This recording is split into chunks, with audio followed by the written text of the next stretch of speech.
मैं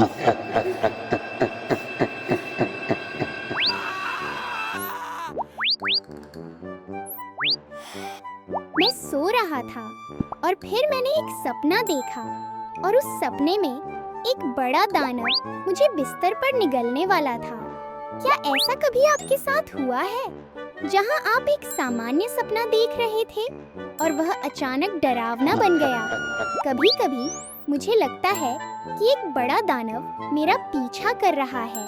कभी-कभी मुझे बुरे सपने आते हैं, लेकिन क्या आप जानते हैं कि सपने डरावने कैसे बन जाते हैं? आपको क्या लगता है कि इनका क्या मतलब होता है? क्या मेरा दिमाग मुझे कुछ बताने की कोशिश कर रहा है या मुझे डराने की कोशिश कर रहा है? आइए देखें कि जब ये डरावने सपने आते हैं तो मेरे दिमाग में क्या होता है। क्या आपने कभी सोचा है कि आपके दिमाग को पता कैसे चलता है कि पूरे दिन में हुई चीजों का क्या करना है? मैं बहुत सारी चीजें महसूस करता हूँ, बहुत सारी चीजों के बारे में सोचता हूँ और कभी-कभी तो बेतरतीब ख्याल भी आते हैं। लेकिन यह सब कहाँ जाता है? आपके दिमाग का यह छोटा हिस्सा हिप्पोकैम्पस कहलाता है। और अंदाजा लगाइए, क्या यह आपके दिमाग की किताबों की अलमारी जैसा है?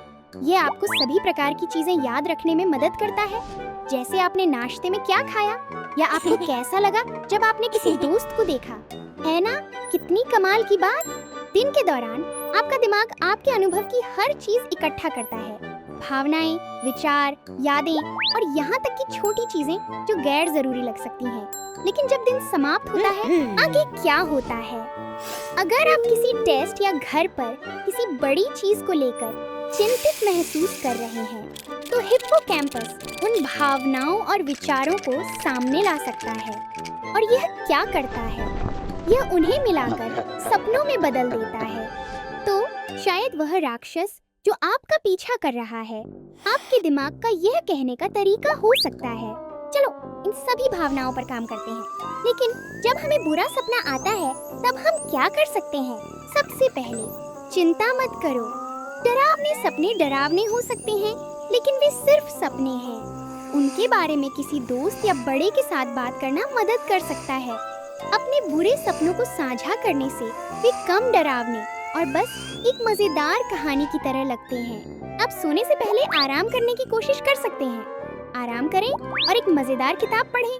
शायद यह भी सोचें कि आप क्या सपना देखना चाहेंगे। याद रखें, बुरे सपने असली नहीं होते और आप हमेशा इस बात पर नियंत्रण रखते हैं कि आप कैसा महसूस करते हैं। डरावने सपने सिर्फ अजीब कहानियां नहीं हैं, वे आपके दिमाग को यह समझने में मदद करते हैं कि आपने जो कुछ भी सोचा और महसूस किया है, उसके साथ क्या करना है। काफी अच्छा है ना? तो अगली बार जब आपको कोई बुरा सपना आए, तो यह बस आपके दिमाग का कुछ गहरे अर्थ को समझाने का तरीका हो सकता है। हेलो ईक्यू बिल्डर्स, देखते हैं कि हमारे दोस्त ई, मो एंड मी आज क्या कर रहे हैं। ओह नहीं, मो को देखो। मो ठोकर खाकर सीधे सैंडबॉक्स में गिर गए। सबने मो को गिरते हुए देखा। मो के गुलाबी गाल और कांपते हुए होंठ देखो। मो को वो असहज ओह वाली भावना हो रही है। वही भावना जो मो को अभी महसूस हो रही है, उसे हम शर्मिंदगी कहते हैं। शर्मिंदगी कपड़ों पर लगे दाग की तरह महसूस हो सकती है। कभी कभी दाग छोटा होता है, कभी कभी यह बहुत बड़ा लगता है, जैसे आपकी शर्ट पर एक बड़ा धब्बा। यह हमें थोड़ा उदास महसूस करा सकता है। लेकिन क्या आप जानते हैं, जैसे हम एक दाग को धो सकते हैं, वैसे ही हम शर्मिंदगी की भावनाओं को भी धो सकते हैं। यहाँ कुछ सुझाव दिए गए हैं जो शर्मिंदगी को दूर करने में मदद कर सकते हैं। पहले इसे हंसी में उड़ा दें। मजाकिया पल पर हंसना आपको हल्का महसूस करा सकता है। बस सोचिए। खैर, वह एक मजेदार गिरावट थी। और अंदाजा लगाइए, क्या कभी कभी हर कोई गिरता है। अपने प्रति दयालु बने। कल्पना करें कि अगर आपका कोई मित्र निराश महसूस कर रहा होता, तो आप उससे क्या कहते? खुद से कहें, कभी कभी सभी गिरते हैं। जब हम अपने आप के साथ वैसा ही अच्छा व्यवहार करते हैं जैसे एक मित्र के साथ करते हैं, तो शर्मिंदगी कम होती है। गहरी सांस लें। जब आपको शर्मिंदगी महसूस हो, रुकें और साहस की एक गहरी सांस लें। एक गहरी लंबी सांस जो आपको मजबूत महसूस कराती है। अपनी आंखें बंद करें, गहरी सांस लें और शर्मिंदगी को उड़ा दें। साहस की सांस लेने से वह शर्मिंदगी कम हो जाती है और आपको मजबूत और आगे बढ़ने के लिए तैयार महसूस होता है। और जैसे शर्ट फिर से साफ और चमकदार हो जाती है, आप अपने भावनाओं के बारे में बात करके, खुद के प्रति दयालु रहकर और आपने जो अच्छे काम किए हैं उन्हें याद करके बेहतर महसूस कर सकते हैं। तो जब भी आपको शर्मिंदगी महसूस हो, इसे धोने के लिए इन सुझावों का उपयोग करें। अगली बार मिलते हैं EQ बिल्डर्स। मुझे कैंडी पसंद है। कैंडी स्वादिष्ट है, लेकिन अगर हम हर समय कैंडी खाते हैं तो क्या होता है? ये मी है, ये सब्जियां हैं।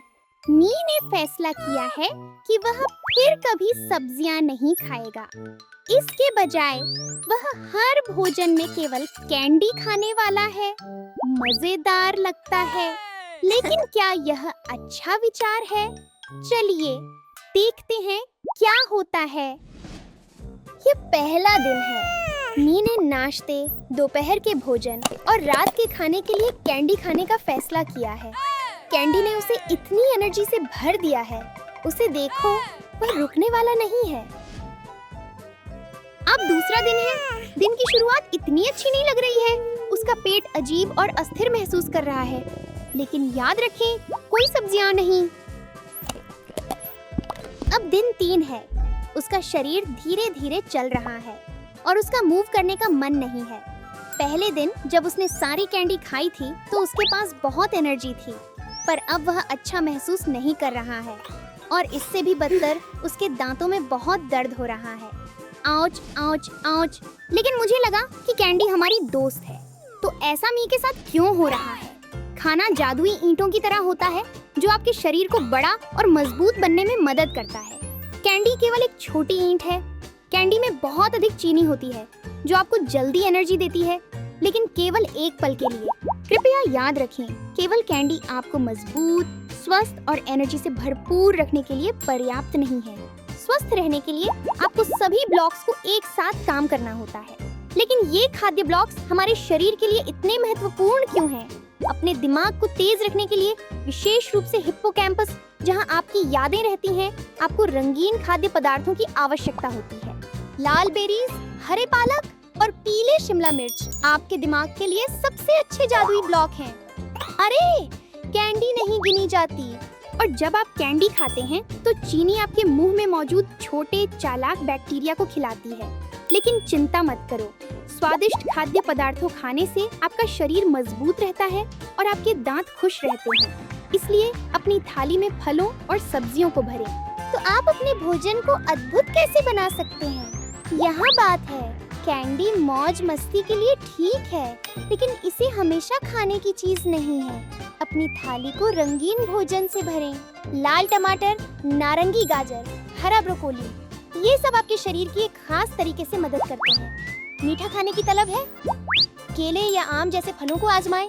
ये प्रकृति की मिठाई की तरह है, लेकिन ये आपके शरीर को वह विटामिन भी देते हैं जिनकी जरूरत शरीर को शानदार महसूस करवाने के लिए होती है। और अगर आप स्वादिष्ट और स्वस्थ खाना खाना चाहते हैं तो किसी बड़े से फल, पॉप्सिकल्स या वेजी रैप्स जैसे मजेदार व्यंजन बनाने में मदद के लिए कहें। तो अगर आप केवल कैंडी खाएं तो क्या होता है? में यह मजेदार है, लेकिन फिर ठप, आपके शरीर को एनर्जी से भरपूर रहने के लिए रंगीन खाद्य पदार्थों के मिश्रण की आवश्यकता होती है। याद रखिए, अपने खाने का रेनबो बनाएं और खुद को अजेय महसूस करें। क्या आपने कभी इतना थकान महसूस किया है कि आप बस सोफे पर जाकर बैठ जाते हैं और हिल नहीं पाते? थकान का मतलब क्या होता है? जब आप थक कर चूर होते हैं तो इसका मतलब है कि आपका शरीर और दिमाग पूरी तरह से ऊर्जा से बाहर है। यह ऐसा है जैसे बैटरी खत्म हो गया हो। ये तब होता है जब हम खेल या सोच में व्यस्त होते हैं।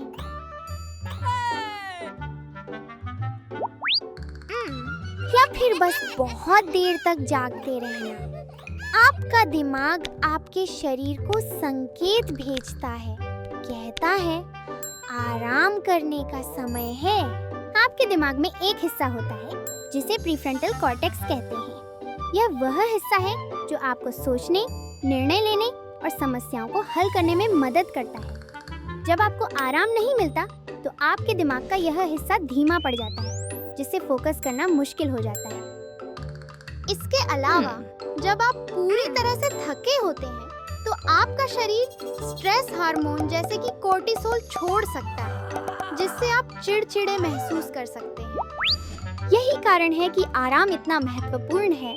ये आपके दिमाग को रिचार्ज करता है और आपके शरीर को फिर से शांत महसूस करने में मदद करता है।